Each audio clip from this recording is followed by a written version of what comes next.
Allô? Allô, tu m'entends sur le YouTube? Ça y est, j'ai un nouveau micro. Putain, qu'est-ce que je fais? C'est cool parce que maintenant je peux faire de la ASMR. Dis-moi si tu trouves que c'est une bonne idée de la ASMR tout coup.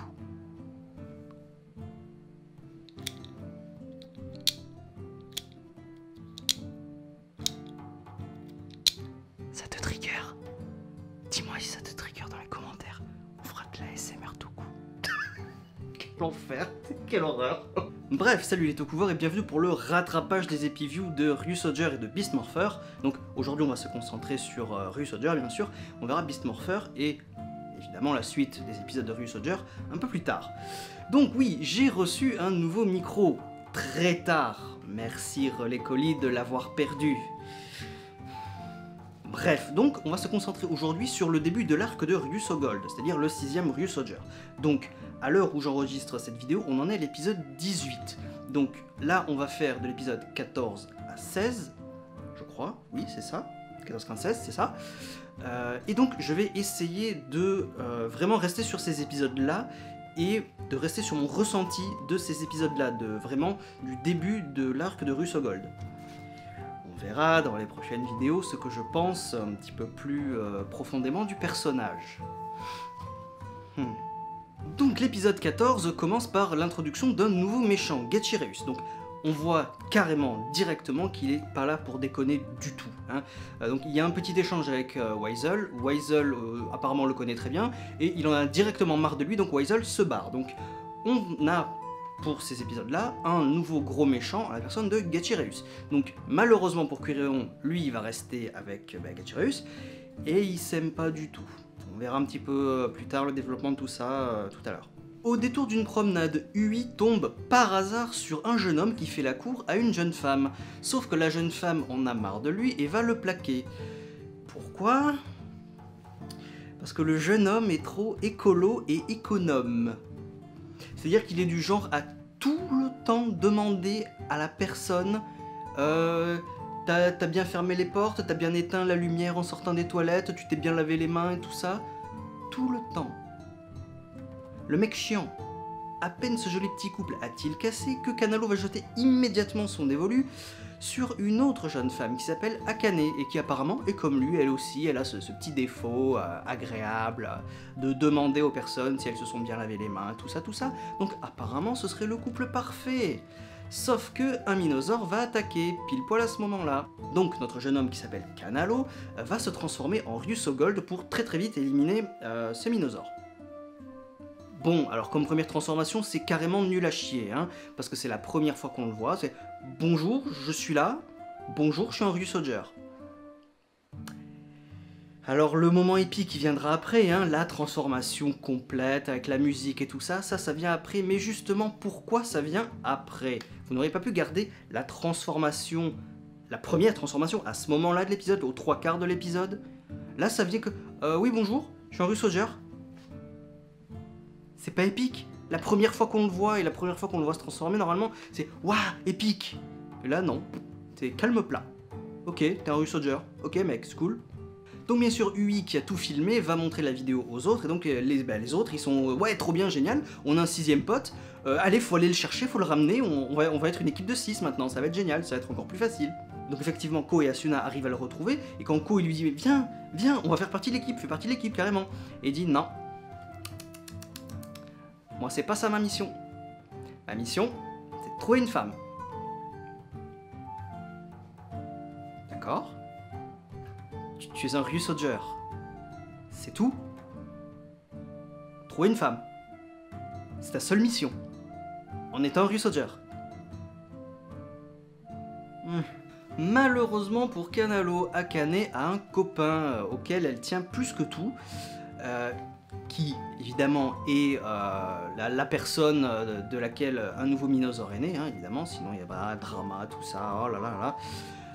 Donc Kanalo comprend hein, que la femme pour qui il a eu le coup de foudre puisse en aimer un autre, hein, voilà. Et Kanalo va décider de se battre pour elle, hein, parce que c'est pas totalement un connard, enfin, de ce qu'on en sait pour l'instant, c'est pas totalement un connard, donc il va quand même se battre pour elle, même s'il n'a aucune chose avec elle, bien entendu. Et donc justement, ce nouveau Minosaure, eh ben, il est ultra puissant face au Ryusoger parce qu'il contrôle l'eau. Donc déjà, il a un très gros avantage par rapport à la Mera Armor de Ko, hein, parce que l'eau bat le feu, en toute logique. Et bah, ils n'arrivent pas à le vaincre. Voilà, ce Minosaure est beaucoup trop puissant pour les 5 Ryusoger. Ils peuvent rien faire. Et c'est là que Gachiraius a une idée géniale. Demander à Curéon d'en créer une 500aine. Mais c'est l'idée parfaite. T'as un monstre qui est littéralement invincible face à tes ennemis. Et bien sûr que tu vas demander au gars d'en créer une armée. C'est très intelligent. Tu as une armée en face de toi de monstres que tu peux pas vaincre. Donc les héros sont foutus. Très intelligent, Gachiraius. Donc comme je l'ai dit tout à l'heure, Kanalo décide de se battre pour Akane, hein, parce qu'il ne veut pas faire du mal aux femmes, nanani nanana. Et on a enfin la transformation badass avec la musique, le thème, le combat où on nous présente ses armes, hein, le Mosa Changer pistolet, la Mosa Blade, je refuse d'appeler ça une épée. Alors, franchement, attends, on a la chance d'avoir pour une fois un jouet quasiment au 1/1. C'est 1/1, franchement voilà. Hein. Tu vois, dans la série, franchement, si c'est à peine plus grand, c'est le bout du monde. Hein. T'appelles ça une épée, toi ? Franchement, moi j'appelle ça une dague. Hein? Bon, écoute, déjà que je ne comprends pas pourquoi ils lui ont donné un pistolet. Le mec c'est un chevalier. Pourquoi il a une petite dague et un pistolet? Expliquez-moi. Ça je comprends pas. Donc j'ai beau adorer le look de Ryusogold. Bon, doré bleu marine, c'est un petit peu cliché maintenant, mais bon, je peux faire abstraction. J'adore Ryusogold, j'adore son armure. J'aime bien aussi ses armes, c'est pas ça le problème. Le problème en réalité c'est Kanalo, mais on y reviendra. J'aime bien Ryusogold. Mais bon, je comprends pas pourquoi un pistolet. Donc, enfin bref. Je l'aime bien, mais voilà. Pour l'instant ça s'arrête là. Et donc justement on continue le combat avec la Biribiri Armor. Là aussi, hein, comme je l'ai dit, je l'aime bien, je la trouve très jolie hein, sur lui, jaune, métallique et tout ça. C'est super. Donc évidemment, étant donné que la foudre est supérieure à l'eau, ben évidemment qu'il élimine le Minosaure extrêmement rapidement. Voilà.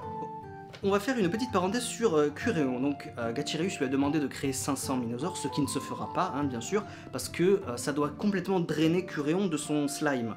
Et ça le fatigue et il peut pas. Voilà, donc on le voit on le voit dans un épisode en train de monter les escaliers et s'écrouler de fatigue. Donc les 500 Minosaures, c'est pas bon. Par contre, je croyais qu'on aurait un petit développement supplémentaire par rapport à ça, mais on voit que Curéon a complètement perdu la joie de vivre. C'est-à-dire que lui, il doit s'amuser dans ce qu'il fait. C'est pour ça que Wiseul, c'était son partenaire parfait. Parce qu'il pouvait rigoler, il s'amusait dans le mal. Hein, vu que c'est un méchant, on va dire, il s'amusait dans le mal. Et là, avec Gachiraius, qui est extrêmement méchant et strict avec lui, Curéon ne s'amuse plus du tout. Voilà. Donc, est-ce qu'on va avoir encore un développement de personnage par rapport à ça? Ben, on va voir ça tout de suite. On commence l'épisode 15 avec Mosarex, qui est le Kishiryu de Kanalo, donc inspiré des Mosasaurs, le truc de Jurassic World 2, là, qui fait... Voilà.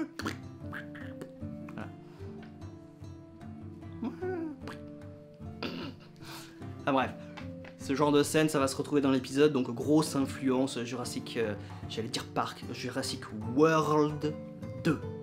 Ah, pas Park, World. Bref, Kanalo et Mosarex peuvent entrer en contact télépathique si Kanalo est au contact de l'eau.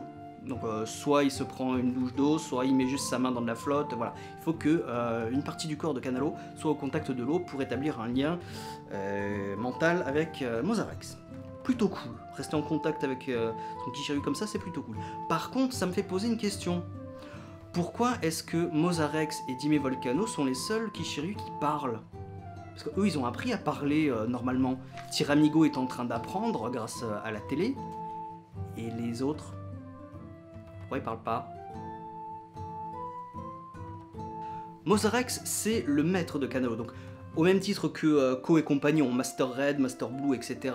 comme maître, Kanalo n'a pas de Master Gold. Master Gold n'existe pas. C'est Mosarex qui lui a apparemment tout appris. C'est dommage qu'on ne le voit pas. Hein, qu'on voie un petit peu un entraînement sous-marin, on ne le voit pas, c'est très dommage. Pareil, le palais dans lequel ils sont censés vivre, on ne voit aucune pièce, on ne voit que dans la flotte, voilà. Donc ça aussi, c'est quelque chose que je trouve très dommage, c'est qu'on ne voit pas la jeunesse de Kanalo, on ne voit pas son entraînement, on reste absolument en surface du personnage. il est là, c'est un Ryusoger, il est là pour draguer, et c'est tout. Et ça me saoule. Ensuite, on nous présente encore un nouveau personnage qui est Otto, la sœur de Kanalo, qui elle aussi veut aller à la surface pour draguer des mecs. Alors, j'en rigole, hein, mais dans le scénario de la série, on nous dit pas pourquoi. C'est pas dit. In série, on nous dit pas pourquoi ils vont tous les deux à la surface pour draguer. On le sait pas. Par contre, on le sait dans les articles officiels de la Toei et dans les magazines. Et ça me dérange aussi, c'est un autre point qui me dérange. Pourquoi est-ce qu'on est obligé d'aller lire des magazines et les sites officiels pour connaître la raison d'être de deux personnages? Pourquoi on ne nous le dit pas dans la série? Normalement, la série devrait se suffire elle-même. J'ai pas besoin d'aller voir ailleurs pour avoir un complément de scénario essentiel. Donc, étant donné que c'est dit de partout sauf dans la série, malheureusement pour comprendre tout le bordel, je suis obligé de vous le dire. Donc la raison officielle de pourquoi Kanalo est monté à la surface et drague toutes les meufs qu'il peut trouver, c'est pour repeupler la tribu de la mer. Et j'en viens aussi, je fais une transition avec Mosarex. Le truc avec la tribu de Kanalo et la tribu de la surface, la tribu de la Terre, c'est qu'apparemment il y a des millions d'années, quand Druidon est parti dans l'espace, la tribu Ryuso qui était sur Terre, donc, pour survivre, elle a survécu à la chute de météorites, mais il y a apparemment une grosse dispute au sein même de la tribu. Certains sont restés sur Terre et d'autres sont allés sous la mer.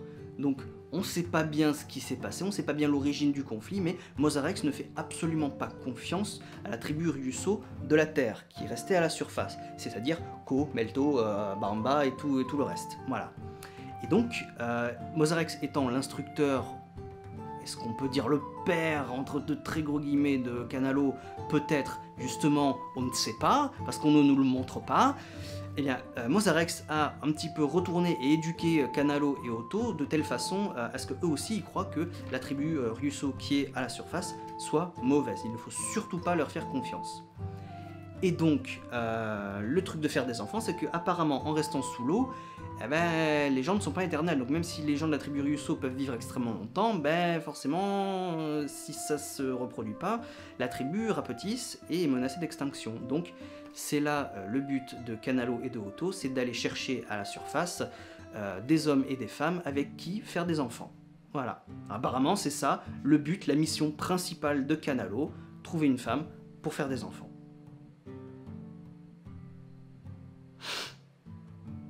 Oui, je peux comprendre, d'accord, mais il faudrait que ce soit une mission secondaire. Le mec a été formé par un Kishiryu, c'est un chevalier, il a son titre, il a son changer, c'est un Ryusoger.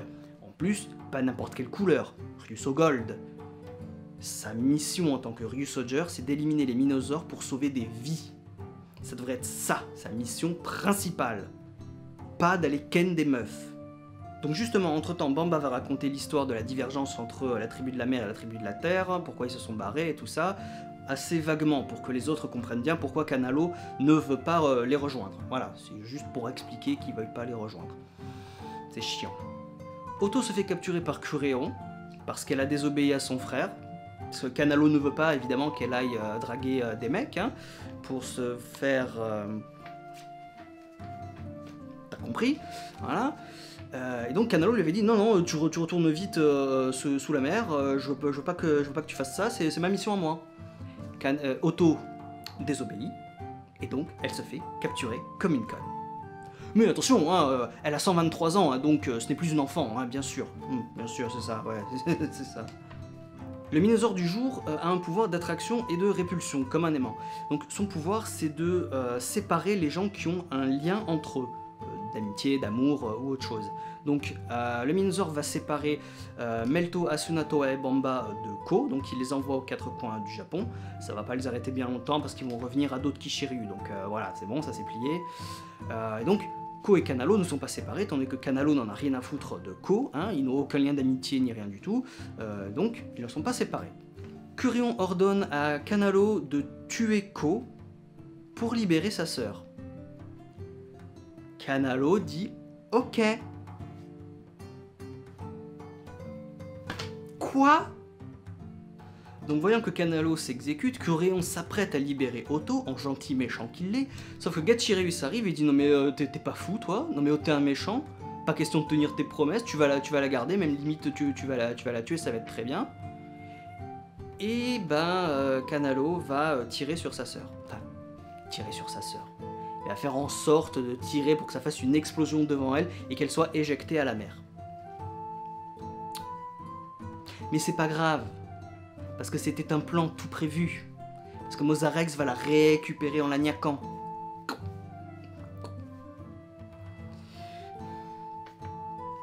Ok, c'est une série pour enfants, Super Sentai, d'accord, ta gueule c'est magique. Ouais, ok, d'accord. Nos héros forment Kishiryu pour essayer de vaincre le Minosaure, mais il s'enfuit, mais, encore une fois, il est achevé par Mosarex qui le niaque. Voilà. Jurassic World 2. Référence. Et à la fin, Mosarex persiste encore et toujours, la tribu Ryuso de la surface, c'est le mal, il faut pas leur faire confiance. Ensuite, épisode 16, au détour d'une session shopping, Otto va commencer à s'intéresser à Melto. Ah, tu as de jolis cheveux, moi aussi j'aimerais bien me teindre les cheveux. Est-ce que c'est tes cheveux naturels et tout? Oui, c'est ses cheveux naturels, apparemment. Ok. Après tout, on suit une tribu de chevaliers médiévaux, entre guillemets, qui vit des centaines et des centaines d'années. Donc de là à ce qu'ils aient une couleur de cheveux particulière, ok, je veux bien le croire. Cette fois-ci, Gachirius va vouloir s'occuper de nos héros lui-même, donc il engage le combat, et Ko découvre que son point faible, c'est en réalité son flanc droit. Donc il va continuer d'attaquer à ce point-là avec Kanalo. Ils mettent tous les deux leurs armures et ils attaquent le flanc droit de Gachirius, et Gachirius est enfermé dans une espèce de cristal, chrysalide, ambre, truc chelou, pourquoi, comment, on n'en sait rien. Plus tard, Coréon va dire à Toa et Bamba, qui était resté là juste au cas où pour surveiller, que en réalité Gachirius n'est pas du tout mort, qu'il est en train de rassembler ses forces pour revenir plus puissant que jamais. Pendant ce temps, Kanalo confie à Mosarex, après toutes les aventures qu'il a vécues avec les autres, qu'il ne pense pas que la tribu Ryuso de la surface de la Terre soit mauvaise. Donc il va essayer de convaincre Mosarex d'abandonner ses idéaux et de les aider un petit peu, voilà. Gachirius brise son espèce de chrysalide et devient géant immédiatement, donc il faut le combattre tout de suite avec Kishiryu. Donc combat, il les attire sous l'eau, donc forcément sous l'eau, Kishiryu est complètement inutile, il peut pas bouger, ses attaques sont lentes, faibles, donc Gachirius a clairement l'avantage et il est sur le point de les éliminer. Justement, en continuant le petit développement de personnages de Kanalo et de Mosarex, il se dit bon d'accord, tu es convaincu qu'ils ne sont pas le mal, ok, je veux bien vous aider pour cette fois. Donc Mosarex arrive pour attaquer Gachirius sous l'eau, et il se transforme en Kishiryu Neptune. Alors, Kishiryu Neptune, je l'aime bien aussi, il est joli, il est sympa, donc forcément il est ultra puissant sous l'eau, voilà, c'est Kishiryu de la mer, sous l'eau, parfait. Attaque surpuissante, Gachirius est éliminé extrêmement rapidement. Donc, et encore une fois, ça me pose le même problème qu'avec Ryuso Gold. J'adore Ryuso Gold, j'adore son look, son armure et tout ça, et j'adore Kishiryu Neptune. Mais c'est tout. Après, les caractères des personnages... Ouais, Mosarex, c'est un bougon qui veut pas changer d'avis, même si on lui dit non, en fait, ils sont pas méchants, même si on lui présente des preuves, même s'il côtoie un petit peu, s'il voit de ses yeux que Ko et les autres sont gentils et qui sont là pour sauver des vies, ben non, il reste sur ses positions, non, je sais qu'ils sont méchants, donc ils sont forcément méchants, voilà. Donc on a un petit soubresaut, Mosarex accepte d'écouter Kanalo pour une fois et de leur donner une toute petite chance, donc on verra dans les prochains épisodes comment ça va se développer. Et à la fin de l'épisode, Kanalo est au bord de l'AVC quand Otto fait des avances plus ou moins explicites à Melto. Bon, vous savez, c'est un petit peu dans la retenue japonaise, c'est pas dit cache explicitement, fais-moi des gosses. Mais voilà, Otto suggère très fortement, vas-y Melto, fais-moi un enfant, quoi. Ça m'a fait rire. Surtout Kanalo qui est au bord de l'AVC, ça aussi c'était très drôle, mais bon, voilà. Bon, en tout cas, c'est bien la seule chose qui m'a fait rire avec ces deux personnages-là. Voilà, bon, cet arc Gold, j'ai du mal. Parce que, avec ces 3 épisodes-là, D'accord, on nous présente la psyché de Mosarex, de Kanalo et de Otto. Gatchireus ne sert que pour ces 3 épisodes-là. C'est tout. Il est là que pour ces 3 épisodes-là. Donc, où est l'utilité? J'en sais rien. D'ailleurs, au passage, Gatchireus, qui est doublé par Tetsu Inada, qui n'est autre que la voix de Deka Master, Doggy Kruger, dans Deka Ranger. Ça s'entend. Ça s'entend. Donc oui, Kanalo, pour l'instant, bof. Pour moi, il reste un petit peu plat. Sa mission principale, c'est d'aller trouver des meufs pour repeupler la tribu de la mer. Certes, c'est un objectif louable, ok. Sauf que la tribu de la mer, on ne la voit pas du tout. Les seuls membres de la tribu de la mer qu'on voit, c'est Kanalo et Otto. On voit aucune pièce du palais, on voit pas la jeunesse, on voit rien. Ils sont juste là, on nous dit ça, et on est obligé de les croire. Il n'y a pas vraiment de développement de personnage. Dans ces 3 épisodes, Kanalo a juste accepté, en voyant de ses yeux, que ce que Mosarex disait, c'était peut-être des conneries. Donc, certes, oui, c'est un développement de personnage, mais c'est tout. Vraiment, je veux dire, on ne nous dit jamais que la mission de Kanalo, c'est éliminer les Minosaures. Non, c'est aller trouver une femme. Est-ce que c'est vraiment ce que j'ai envie de voir dans une série comme ça, avec des dinosaures, des chevaliers? Est-ce qu'il n'y aurait pas eu quelque chose de mieux et de plus intéressant à faire pour le 6e Garita? Normalement, le 6e, l'additionnel, c'est pas n'importe qui. Il doit amener de nouveaux enjeux, des secrets non révélés par rapport aux autres héros ou par rapport à l'histoire ou autre chose. J'ai pas forcément envie de suivre un mec qui veut ken tout ce qui bouge. C'est pas foncièrement intéressant à regarder. Donc pour moi, pour l'instant, même si je le répète, hein, j'adore Russo Gold, ses pouvoirs, oui il est fort, oui Neptune aussi il est cool, mais niveau personnage, bof. Voilà. Donc j'attends d'en voir plus pour me faire un avis un peu plus complet sur ce 6e Rue Soldier. Voilà. Donc, en civil, bof, transformé, ouais cool, quand même. Faut le dire, il est cool. Donc voilà, je fais de mon mieux pour rattraper le retard, hein, maintenant que j'ai un nouvel équipement qui marche. Donc je vous donne rendez-vous la prochaine fois pour Beast Morpher ou Ryu Soldier. Je sais pas encore ce que je vais faire ensuite. Donc voilà, ce sera la surprise, Ryu Soldier ou Beast Morpher. Allez, à bientôt, ciao.